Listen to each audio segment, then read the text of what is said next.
The call didn't end when it was supposed to, and that was the only reason I heard the part he never meant for me to know. I didn't react. I didn't move.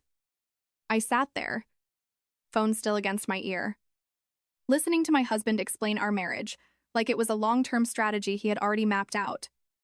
His voice was calm, almost amused, like he was proud of how well he had calculated everything.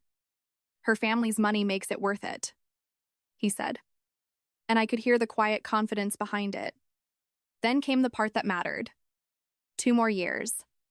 Maybe 3. Then I'm out. She won't see it coming. I ended the call without making a sound and placed the phone down beside me. For a moment, I just sat there, staring at the wall, letting the silence settle into something solid. It didn't feel like shock. It felt like confirmation. Because if I was being honest, something about him had always been slightly off. Too consistent. Too controlled. Too intentional. That call didn't break anything. It clarified everything.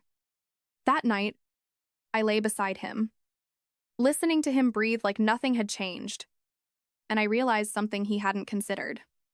He thought he was the only one capable of planning ahead. What he didn't understand was that the moment I heard him, the game stopped being his. The next morning, I didn't confront him. That would have been too simple. And more importantly, it would have ended the game before I understood how it was being played.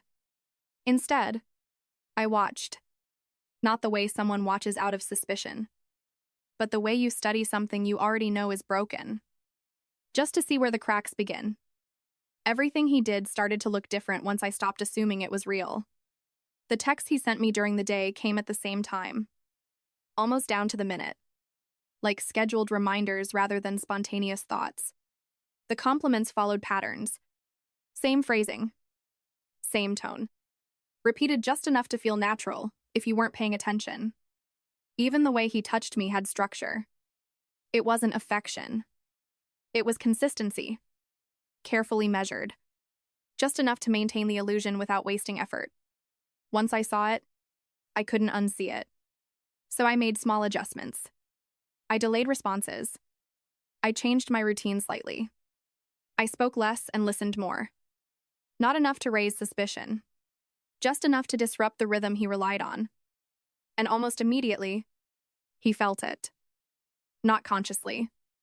Not in a way he could explain. But I could see it in the way he started watching me more closely. In the way his questions became more frequent. More careful. He wasn't reacting emotionally. He was recalibrating. That was when I understood the truth. I wasn't in a relationship. I was inside a system he had designed to keep everything stable until he was ready to leave. And systems don't collapse when you fight them. They collapse when you change the variables they depend on. If you realized your partner was running your relationship like a strategy, would you walk away immediately or stay long enough to turn it against them? Comment your move. Once I knew he could feel the shift, I made it deliberate. Not obvious.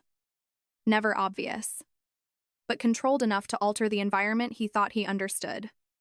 I stopped reacting the way he expected. When he reached for my attention, I gave him just enough to keep things normal, but never enough to reassure him. When he spoke about his day, I listened without filling in the gaps, without asking the follow-up questions he relied on to maintain the rhythm. Silence, I realized, was more disruptive than confrontation. It forced him to work harder without knowing why. And that was where the first cracks started to show. He became more attentive, but not in a natural way. It was calculated, almost urgent, like he was trying to restore something slipping out of alignment. That was when I introduced the first real variable. One evening, while we were having dinner, I mentioned casually that my father had started reviewing financial structures, tightening things, becoming more selective about where money moved. I didn't emphasize it. I didn't even look at him when I said it. But I saw the reaction anyway. A pause just slightly too long. A shift in posture. A question that came too quickly after. "Everything okay with him?" he asked, trying to sound neutral. I nodded. He's just being careful. That word stayed with him. I could see it over the next few days in the way his behavior adjusted again. More effort. More presence. More attempts to reestablish stability. But this time, something was different. He wasn't managing the situation anymore. He was responding to it. And the more he responded, the clearer it became that control was no longer where he thought it was. It had already started to move. Once the shift became visible, I stopped pretending it was accidental. I let it settle into something consistent, something he could feel but never fully understand. The more uncertain he became, the harder he tried to stabilize what he thought was slipping. Flowers started appearing more often, not thoughtfully chosen, just frequent. Like repetition could replace intention. He suggested dinners, trips, plans that sounded spontaneous but felt rehearsed. Each one designed to reinforce a version of us that no longer existed. I accepted just enough to keep him comfortable, but never enough to restore the balance he was trying to recreate. That was the part he couldn't adjust to. Because effort only works when the response is predictable. And I had removed that from the equation. One night, he asked me directly, "Do you feel like something's off between us?" His tone was careful. Measured. Like he was testing a theory he didn't want confirmed. I looked at him for a moment before answering. "No," I said. And technically, that was true. Nothing had changed. I had just stopped participating in the version of the relationship he understood. That answer unsettled him more than any accusation would have, because there was nothing to argue against, nothing to fix, nothing to defend. Just a quiet absence where certainty used to be. Over the next few days, the cracks became harder for him to hide. He checked his phone more often, watched me when he thought I wasn't looking, asked questions that circled the same point without ever landing on it. It wasn't panic in the way people expect. It was controlled at first, then strained, then something closer to quiet desperation. And that was when I knew something important. He had built everything around predictability. And now, he was the only unpredictable variable left in the room. By the time he realized something was wrong, he had already started leaning in harder. And that was exactly what I needed. He believed the instability came from outside factors, from shifting circumstances, from things that could still be corrected if he moved quickly enough. So I let him believe that. I didn't block his plans. I didn't question his ideas. In fact, I did the opposite. I encouraged just enough of it to keep him moving forward. When he talked about investments, I listened. When he mentioned opportunities tied to my family, I asked neutral questions that made him feel supported without ever committing to anything real. He needed confidence to act, and I gave him just enough of it to continue building on assumptions that were already collapsing underneath him.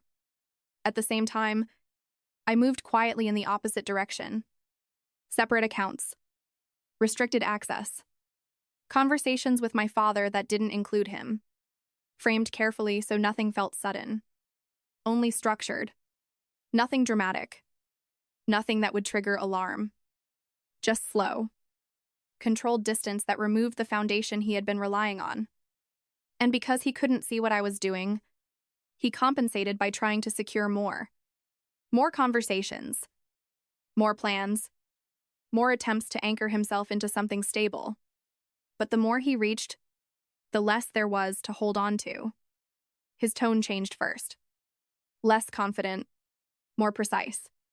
Then his patience thinned. Small frustrations appeared where there had once been control. He started asking direct questions, trying to understand what had shifted, trying to identify the variable he could no longer predict. But by then, the structure was already gone. He just hadn't realized he was still standing inside something that no longer existed. I didn't confront him with evidence, and I didn't give him the kind of ending he would have known how to respond to. There was no argument, no emotional release, no moment where everything exploded into something he could contain or redirect. When I told him I was leaving, it was quiet, direct, and already decided. He looked at me like he was trying to solve something in real time. searching for a reason that would make sense within the system he understood. Why? He asked. Like there had to be a single moment he could point to. Something recent. Something fixable. I held his gaze for a second, then shook my head slightly. It doesn't matter, I said. And it didn't. Because the reason he was looking for wasn't recent. It wasn't something I could explain in a sentence or argue into existence. It was everything he had built. Every assumption he had made. Every calculation he thought I would never see. I didn't need him to understand it. I just needed to step out of it. That was the part he hadn't planned for. Not resistance. Not confrontation. But absence. Because everything he had constructed depended on me staying exactly where he expected me to be. And once I didn't, there was nothing left to hold it together. When I walked away, I didn't feel angry. I didn't feel broken. I felt clear. The kind of clarity that only comes when something finally reveals itself completely. He thought he had time. He thought he was waiting for the right moment to leave. What he never realized was that the moment I heard him, his timeline stopped mattering. So be honest, is this revenge? Or just taking back control? And would you have stayed long enough to make sure they lost everything? Drop your answer below. And if you want more stories like this, make sure to like, subscribe, and turn on notifications so you don't miss the next one.